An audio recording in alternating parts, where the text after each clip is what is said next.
What's up, everybody? Welcome back to another video. I'm Andrew. This is Aggie. We're here at Nexus Jiu-Jitsu in Folsom, and today I'm going to show you some false reap attacks to get to honey hole, 411, saddle, whatever you want to call it. And I'm going to talk about why I think that the false reap entry into honey hole can be a lot more dominant for the finishing position. As most of you know, the main problem with honey hole in the mid to later stage is the turnout problem. So if I get to honey hole, the most common thing I see, especially if I don't have double trouble or control the secondary leg, they're going to take their leg out, start turning to their knees, and kind of pull out of the position. So with inherent motion in the false reap, we're going to be able to stop that option from even happening. So I'll show you what I mean. So first off, let's say we're in honey hole, right? I'm just here, I have her leg, okay?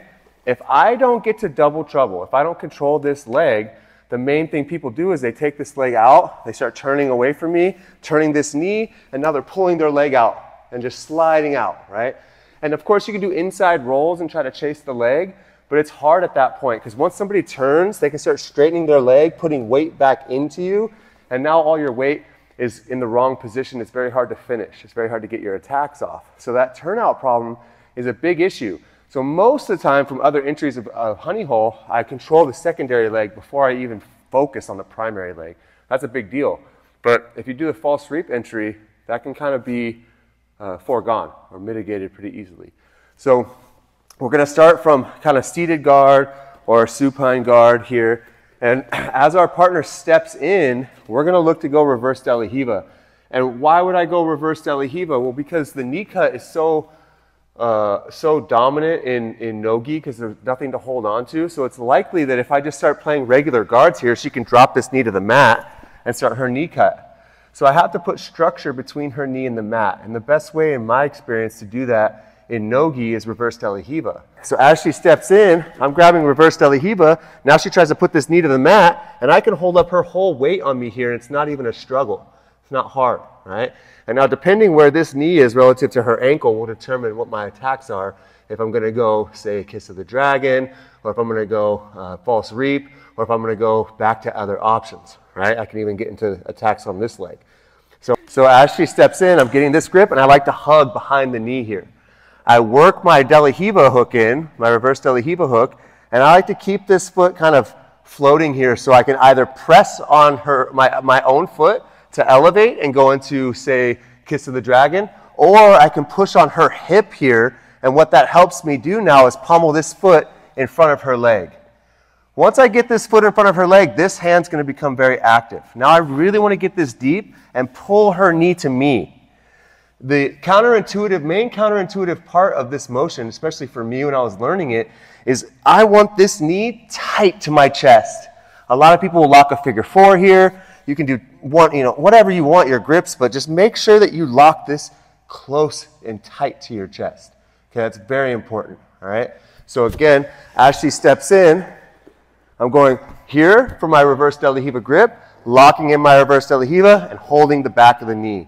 And then this foot I like to put right on the hip, kind of extending, and I slide my knee in front, and then I'm getting this grip deep here.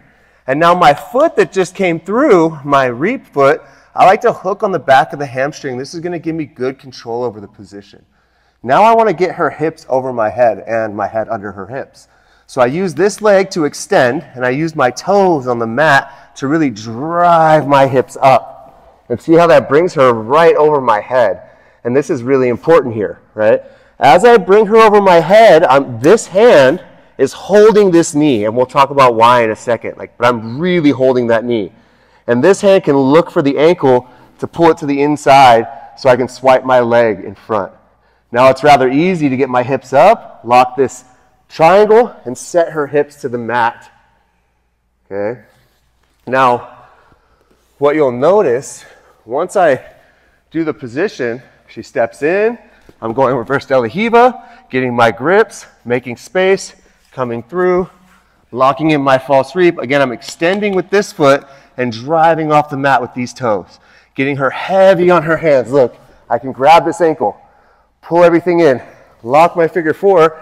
Now what you'll see is this grip that I was talking about that's very important is holding her knee closed. So if she tries to turn out, she can't go anywhere, even though I don't have secondary leg control. Very powerful. And now I can automatically start setting up my heel exposure and get to my finishes and breaks, right? So this grip is just so powerful. It really helps expose the heel as well and stops them from that turnout problem that you're going to face, right? Now, sometimes when I'm playing this entry going into false reaps, I actually struggle to get my, my triangle on their leg and set them to their hip. Sometimes it's difficult, so I'll go all the way to backside honey hole, sometimes even backside cross 50. It just depends. So we're here in our reverse de la Riva, my foot comes through, I'm extending her out, dropping everything to the inside, and now I start to extend her out and drive everything through, and I do a full inversion. And I end up here, especially if they're kind of running away, this will be my position. Now, my armpit and shoulder are staying crunched in on her foot and shin, so I keep a bent knee. And then this hand, gripping that knee, if she tried to run away, she'd just drag me with her, right? I'm connected. And now I like to take this ankle and put it right in the middle, right in their butt, okay? And I'm gonna lock this backside honey hole here. Now it's very important from backside honey hole that she can't push back into me. So this foot, the secondary foot, I put in front of the ribs and I extend. And now look at the access to this heel. It's right here, and there's my break, right? So again, from the other side, let's go over it all real quick. We're playing seated or supine. She steps in. I'm getting right here, boom, to my reverse de la Riva, making this space. As my foot comes in front, this arm's gonna go deep, look, here, and I'm hugging that knee to my chest. I'm gonna extend out with my left leg, push off the mat with my right, here, boom. Can catch. Lock this triangle, set them to their hips, and I have this pulled in. So now it's rather easy for me to expose this heel and get to this incredible position to break, right? And she can't do her turnout. Now again, if they kind of run in that position, or if I just can't quite get in the right spot to lock that Senkaku, I'll go backside. And that's, again, they're stepping in, reverse de la Riva, getting my ankle grip, controlling the knee, playing here. I make this space, lace this foot through, hug deep here, holding her knee to my chest. Now again, I'm gonna start extending and driving, and maybe she starts to run a little bit. Look, I'm holding on tight. I'm crunching this in, holding this knee, and my foot is gonna go right in the middle. And now I lock that Senkaku, put my foot in front of the ribs so I can push. And now look here, very good position to finish and break from. All right, so that's your false reap right there. Those are some good options to get into honey hole or backside honey hole. You can also go into versions of cross 50 from there that are pretty nice. But I really like the false reap because of that control of the knee with my secondary hand. That control of the knee really stops turnouts, and it exposes the heel through like an opening of the knee. It's a really, really dominant position.